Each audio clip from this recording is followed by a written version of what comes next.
ओम नमो भगवते वासुदेवाय। एकादशी का व्रत केवल उपवास का ही नाम नहीं है, बल्कि ये आत्मशुद्धि, संयम और श्री हरि को समर्पण की साधना है। लेकिन ध्यान रखिएगा कि व्रत का पूर्ण फल तभी प्राप्त होता है जब उसका पारण विधि पूर्वक किया जाए। और आज के इस वीडियो में आप सभी जानेंगे फाल्गुन मास के कृष्ण पक्ष में आने वाली विजया एकादशी व्रत के पारण मुहूर्त और पारण की संपूर्ण विधि के बारे में। जैसे कि इस बार की एकादशी का विशेष भोग क्या है, जो कि आपको द्वादशी तिथि के दिन श्री हरि को अर्पित करके स्वयं भी प्रसाद रूप में ग्रहण करना चाहिए।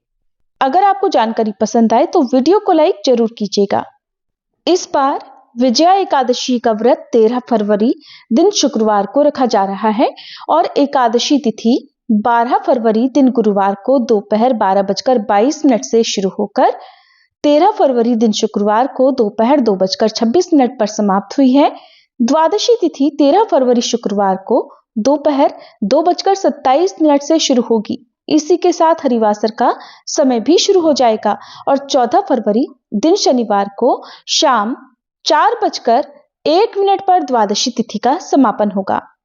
और 14 फरवरी दिन शनिवार को ब्रह्म मुहूर्त सुबह 5:26 से 6:14 तक रहेगा। सूर्योदय होगा सुबह 7:03 पर, सूर्यास्त होगा शाम 6:18 पर। प्रातःकाल पूजा मुहूर्त रहेगा सुबह 5:43 से 7 बजे तक। इस समय में आप सुबह की पूजा कर सकते हैं। शाम के समय पूजा या दीपदान आप शाम 6:08 से 7:27 के बीच में कर सकते हैं। और इस दिन राहु काल सुबह 9 बजे से 10:30 बजे तक रहेगा। हरिवासर का समय 13 फरवरी शुक्रवार को यानी एकादशी व्रत के दिन ही रात 9 बजे तक समाप्त हो जाएगा।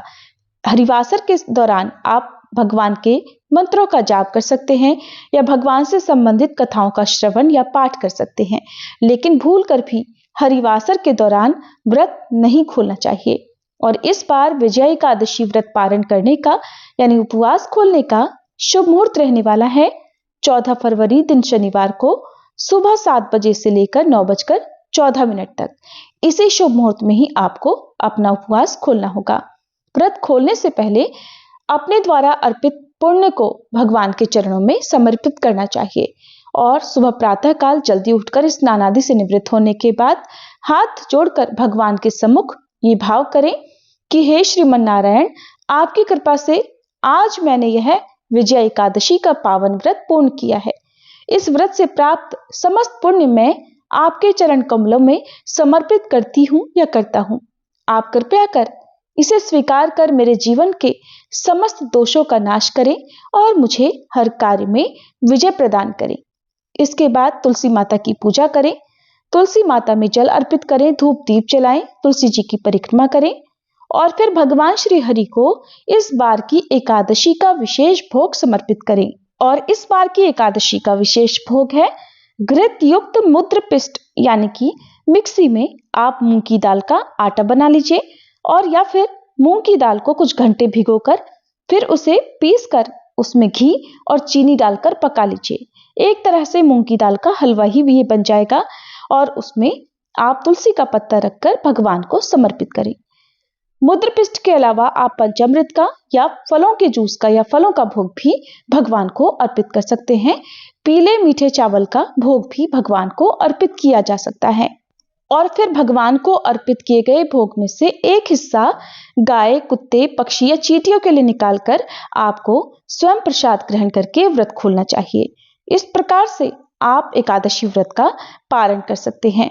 सबसे अंत में हाथ जोड़कर सच्चे मन से क्षमा याचना जरूर कर लें, ताकि व्रत में या पूजा पाठ के दौरान या भगवान को अर्पित किए गए भोग में कोई भी कम या अधिक हो गया हो, कोई गलती हो गई हो तो उसका दोष ना लगे। इस प्रकार जो भी श्रद्धा से विजया एकादशी का पारण करता है, उसके जीवन की हर पराजय श्री हरि स्वयं विजय में बदल देते हैं।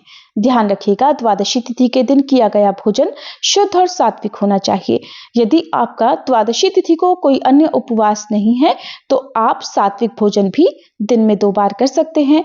यदि आपने एकादशी व्रत के बाद अगले दिन शनिवार को व्रत का पारण करने के साथ ही त्रयोदशी तिथि यानी प्रदोष व्रत भी रखना हो तो ऐसे में आप व्रत का पारण किसी भी प्रकार के अन्न से या नमक से ना करें, केवल फलों के जूस से, पंचामृत से, बेर या आंवले के चूर्ण से या आंवला ग्रहण करके भी व्रत का पारण कर सकते हैं। दूध, दही आदि का सेवन भी कर सकते हैं और उसके बाद दूसरा व्रत प्रारंभ करें और दूसरे व्रत के नियमों का ही पालन करना चाहिए। द्वादशी तिथि को आप तुलसी जी में जल जरूर अर्पित करें। शाम के समय तुलसी जी के समीप दिया जलाकर श्री तुलसी चालीसा का पाठ भी करें। एकादशी व्रत पारणा करते समय जिस प्रकार से हम एकादशी के दिन व्रत की कथा सुनते हैं, उसी प्रकार व्रत पारणा की कथा भी जरूर सुननी चाहिए, जो कि हमारे चैनल पर सुनाई जाएगी। आप भी इस कथा को जरूर सुनिएगा।